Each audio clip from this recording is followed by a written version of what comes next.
আসন্ন বিধানসভা নির্বাচনে নন্দীগ্রামের তৃণমূল কংগ্রেস প্রার্থী শ্রীমতী মমতা বন্দ্যোপাধ্যায়কে জোড়া ফুল চিহ্নে ভোট দিন।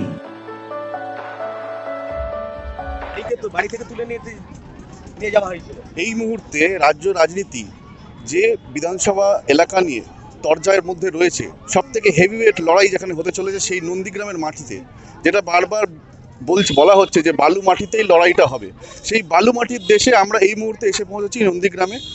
নন্দীগ্রামের এই অঞ্চলবাসী কি বলছে, কারণ কিছুদিন আগেই আপনারা শুনেছেন যে মাননীয় মুখ্যমন্ত্রী একটি স্বীকারোক্তি করেছেন যে সময় দেখা গেছে যে সিপিএম হারমাদ বাহিনীর সাথে পুলিশের ড্রেস পরে ঢুকেছিল, এখন সেটা অনেকটা পরিবর্তন আসছে, বোঝা যাচ্ছে যে সেটা ভুল ছিল। আপনাদের বক্তব্য?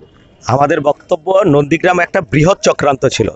শুধুমাত্র 34 বছরের একটা সরকার, গরিব মানুষের সরকার, সেই সরকারটাকে মেলাইন করবার জন্য আমরা দেখেছি বিদেশ থেকে অর্থ এসেছে। আমরা দেখেছি সমস্ত বাম বিরোধী দলগুলো এবং কি যেগুলো মেকি বামপন্থী দল, তারাও সেদিনকার একত্রিত হয়েছিল। সব থেকে বলতে লজ্জা লাগে যে সমস্ত যারা বলে নাকি সুশীল সমাজ, যারা বুদ্ধিজীবী, সেই সময়কালে নন্দীগ্রামের বুকে দাঁড়িয়ে এই ষড়যন্ত্রের সঙ্গে তারা নিজেদেরকে সামিল করেছিল মিডিয়ার একটা অংশ। আমরা আজকে তাদেরকে বলতে চাই, সেদিনও বামপন্থীরা বলেছিল নন্দীগ্রাম একটা বড় ধরনের চক্রান্ত। আজও আমরা বলছি নন্দীগ্রাম একটা বড় ধরনের চক্রান্ত। এই চক্রান্তের ক্ষতিটা কার হলো জানেন? চক্রান্তে হচ্ছে শয়ে শয়ে মানুষের মৃত্যু ঘটলো। এই চক্রান্তের ফলে হাজার হাজার মানুষ যারা বামপন্থী করতো, লাল ঝান্ডা ধরতো, তাদেরকে লাল ঝান্ডার বিরুদ্ধে সাধারণ মানুষকে এমনভাবে খেপিয়ে তোলা হয়েছিল। তৃণমূল কংগ্রেসের নেতৃত্বে, শুভেন্দু অধিকারীর নেতৃত্বে হাজার হাজার কমরেড সেই সময়কালে ঘর ছাড়া হয়েছিল, তাদের ঘরটাকে পুড়িয়ে দেওয়া হয়েছিল, ঘরটাকে লুটপাট করে দেওয়া হয়েছিল, তাদের জমিটাকে চাষ করতে দেওয়া হয়নি। চরম অত্যাচারটা নেমে এসেছিল, তাদের ওপর মিথ্যা মামলাটা দেওয়া হয়েছিল। আমরা বলছি তৃণমূল কংগ্রেস, মাননীয় মুখ্যমন্ত্রী, আপনি আপনার দায়টাকে এড়াতে পারেন না। আর শুভেন্দু অধিকারীকে বলছি, আপনার ফিরিয়ে দিতে পারবেন নন্দীগ্রামের যে মানুষগুলোর মৃত্যু হয়েছে, যে কমরেডগুলো এখনো পর্যন্ত দগদগে ঘা নিয়ে বেঁচে আছে, যে সমস্ত কমরেডগুলোর এখনো যাদের মৃত্যু হয়ে গেছে, ফিরিয়ে আনতে পারবেন সেই সমস্ত আমাদের সুদিনগুলো? কেন করেছিলেন নন্দীগ্রামে চক্রান্ত করবার জন্য? বলতেই তো পারতেন যে 34 বছরের সরকারটাকে আর পারছি না। সাংগঠনিক দিক থেকে আপনারা লড়াই করতে পারতেন, কিন্তু মানুষের মৃত্যুকে সামনে রেখে, মৃত্যু মিছিলকে সামনে রেখে একটা ঘৃণ্য চক্রান্ত করে একটা সরকারের বিরুদ্ধে লড়াই করা, এর থেকে ঘৃণ্য জিনিস তৃণমূল কংগ্রেস এবং সেই সময়কালে যে বিরোধী দলগুলো, তারা ছাড়া আর কেউ করতে পারেনি। বামপন্থী দলরা সেদিনও যা বলেছে, আজও তাই বলেছে। আজকের আমরা খুব খুশি হলাম, সত্যি কথা বলতে।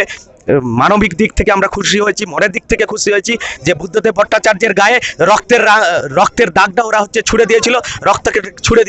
সেই বুদ্ধদেব ভট্টাচার্য শুনতে পাচ্ছেন অসুস্থ হলেও, যার বুকটা ফুলে উঠছে যে আমি সেদিনকার যেটা বলেছিলাম আজকের তা হচ্ছে সঠিক কথা। তাই আমরা খুব আনন্দ পেয়েছি। 10 বছর আগে প্রাক্তন মুখ্যমন্ত্রী যে ভবিষ্যৎবাণী করেছিলেন, সেটি কোথাও যেন বাস্তবতা পেল। আপনাদের এটাই মনে হচ্ছে সেখানে নতুন করে কি কমরেডরা আবার অক্সিজেন পেল? আমাদের কমরেডরা সকলেই জানে নন্দীগ্রামের একটা অংশকে ওরা ভুল বুঝিয়ে রেখেছিল। স্ক্র্যাচ, জল পড়ে গেছে আইপ্যাডে, হ্যাং হয়ে যাচ্ছে মোবাইল, সফটওয়্যার থেকে হার্ডওয়্যার ইস্যু, যে কোনো মোবাইল, ল্যাপটপ, ম্যাকবুক, সিসিটিভি বা গেমিং কনসোলের সমস্যার নির্ভরযোগ্য সমাধান। A to Z solution, 216 Jodhpur colony. Phone 9836300033 অথবা 9748369628।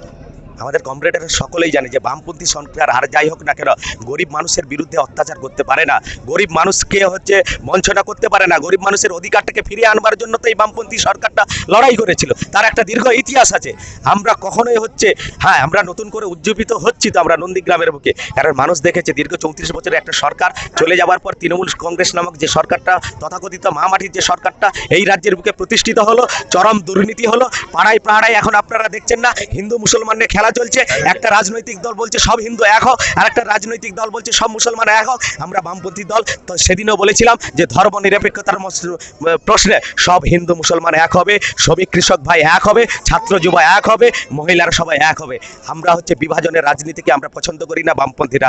আজকে দেখতে পাচ্ছেন না যে নন্দীগ্রামে যে একজন চাইছিল, শুধু একজন নয়, যার নেতৃত্বে বলছিল নন্দীগ্রামের বুকে লাল ঝান্ডাটা আগামী দিনের জন্য থাকবে না, আজকের যিনি ডাক দিয়েছিলেন তৃণমূল কংগ্রেসের পতাকা তলে দাঁড়িয়ে, তার মাথার উপরে তৃণমূলের পতাকা নেই। আজকে তিনি তৃণমূলের পতাকাটাকে ছুড়ে ফেলে দিয়েছেন, তিনি আজকের অন্য দলে চলেছেন, কিন্তু লাল ঝান্ডাটা নিয়ে বুক চিতিয়ে নন্দীগ্রামের বুকে নতুন করে আমাদের এই সমস্ত কমরেডরা লড়াই করছে। এবং আমার নাম শেখ ইবদুল হোসেন। আচ্ছা, আমি আরো যেটা জেনে নেব সেটা হচ্ছে যে এই যে নন্দীগ্রামে এই মুহূর্তে মানুষের মন, তোমরা যেহেতু একটি রাজনৈতিক দল করে, তোমরা মানুষের সাথে কথা বলছো, মানুষ যেটা ভুল বুঝেছিল বলে তোমাদের দাবি, মানুষ কি এখন বুঝছে? না, এটা ভুল কথা যে মানুষ ভুল বুঝেছিল। অবশ্যই মানুষ ভুল বুঝেছিল, কিন্তু মানুষ চক্রান্তের শিকার হয়েছিল, মানুষকে ভুল বোঝানো হয়েছিল। কিভাবে, যেটা সুশীল সমাজের কথা যেটা আমার সাথী তুলে ধরলো, যে সুশীল সমাজ সত্যি লজ্জার জিনিস। যারা সুশীল সমাজ বলে নিজেকে পরিচিতি দেয়, লক্ষ লক্ষ টাকা তারা রেলের একটা উচ্চ পর্যায়ের কমিটিতে বসে লক্ষ লক্ষ টাকা মমতা সরকারের আন্ডারে খেয়েছে। তারা কি করেছিল? ওই সুশীল সমাজরা মাওবাদীর সঙ্গে বসে ওই দিনকার বৈঠক করেছিল। আপনি চাইলে এক্ষুনি আমি ফটো দেখাতে পারবো, বা আপনি চাইলে যে কোনো জায়গা থেকে ফটোগুলো কালেক্ট করতে পারবেন। মাওবাদীদের সঙ্গে যারা বলে সুশীল সমাজ, তারা কি সুশীল সমাজ? কত ঘৃণ্য চক্রান্ত চলছিল। পুকুরে ওই কিষাণ যে কি তখন ব্যবহার করা হয়েছিল নন্দীগ্রামে? ব্যবহার করা হয়েছিল। মাওবাদীর সঙ্গে আপনি সুশীল সমাজ দেখতে পাবেন। মাওবাদীদের সঙ্গে সমস্ত তৃণমূলের এখানে যারা লিডার, এই পঞ্চায়েত তো বামপন্থীর আমলে তৈরি হয়েছিল মানুষের গণতান্ত্রিক অধিকারকে প্রতিষ্ঠিত করার জন্য। সেই পঞ্চায়েত আজকে লুটের রাজ চলছে। আর এই লুটের রাজে যারা নেতা, পরিবর্তনের যারা নেতা, তাদের বড় বড় বিল্ডিং হয়েছে। তারা আর সুশীল সমাজ সবাই মিলে মাওবাদীর পুরো নির্দেশে এই নন্দীগ্রামে ষড়যন্ত্র চালানো হয়েছিল। কি বলা হয়েছিল? হাজার হাজার শিশুকে নাকি চিরে ফেলে দেওয়া হয়েছে। একটা শিশুর মা আজও খুঁজে পাওয়া যায়নি। শিশুগুলোকে নাকি পুকুরে ফেলে দেওয়া হয়েছিল। পুকুরের রক্তে রং লাল হয়ে গেছিল। সেই পুকুরে যে বাচ্চা ছিল, সে বাচ্চার মা কোনোদিন এসে বলেনি যে আমার একটা বাচ্চা হারিয়ে গেছে। কোনো দিন বলেনি, কোনো মাকে কাঁদতে শুনিনি আমরা। হ্যাঁ, কেঁদেছে, ওদের অত্যাচারে কেঁদেছে বামপন্থীরা কেঁদেছে। বামপন্থী, আমি বলছি, আমি আমার সার্টিফিকেটটা এখনো কলেজে পড়ে আছে।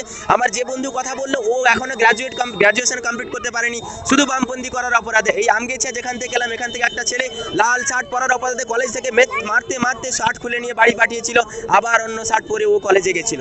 এইভাবে অত্যাচার, ষড়যন্ত্র আজকে নিজেরা স্বীকার করছে। তুই চটি পুলিশ ঢোকাসনি, আমি চটি পুলিশ ঢুকিয়েছি।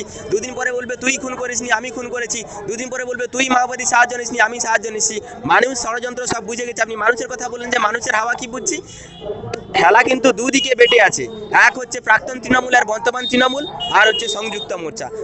প্রাক্তন তৃণমূল, বর্তমান তৃণমূলকে আপনি এই বাজারে ঘুরলে, টিভি চ্যানেল খুললে পাবেন, কিন্তু আমাদেরকে সংযুক্ত মোর্চার প্রার্থীকে প্লাস সমস্ত সংযুক্ত মোর্চার কর্মীদেরকে আপনি বাড়িতে দরজা খুললে আপনি পাবেন। যেভাবে মানুষ পেয়েছিল 2020-তে, 2019-এ আমরা বিধ্বস্ত হয়েছিলাম, মেরুকরণের রাজনীতিতে আমরা 7% এসেছিলাম। তা সত্ত্বেও আমরা কিন্তু হাল ছাড়িনি।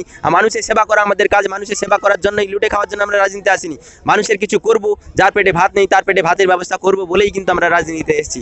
তাই আমরা কি করেছিলাম, 2020-তে এই 7% নিয়েও আমাদের পয়সার ব্যবস্থা নেই, তা সত্ত্বেও আমরা কি করেছিলাম, আমরা বাড়ি আমাদের যা কিছু দরকার, মানুষের খাদ্য, সাহায্য, ত্রাণ, ঔষধ, সমস্ত কিছু বাড়িতে পৌঁছে গেছে। এখনো আপনি সেই একই জিনিস রেপ্লিকেট দেখবেন, যে বাড়িতে দেখবেন সংযুক্ত মোর্চা, টিভি খুললে দেখবেন ওদের নাম দল বদলের খেলা। আমরা দিন বদলের খেলায় মেতেছি, ওই খেলায় আমরা জিতবো। শেখ জিয়াউর রহমান।